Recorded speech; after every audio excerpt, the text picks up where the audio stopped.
YouTube, we take account termination seriously. We'd like to take some time to explain how and why an account might be terminated. We'll also go over what you can do to appeal a termination if this happened to you and you feel like it was a mistake. First of all, we encourage everyone to visit our Policy and Safety Hub. This is a one-stop shop to find out about the rules and policies of YouTube. So what causes us to terminate a YouTube account? One reason is the repeated violation of our guidelines.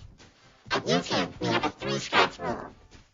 We'll send you a warning after the first strike, and we may temporarily suspend your account or other account features after the second strike.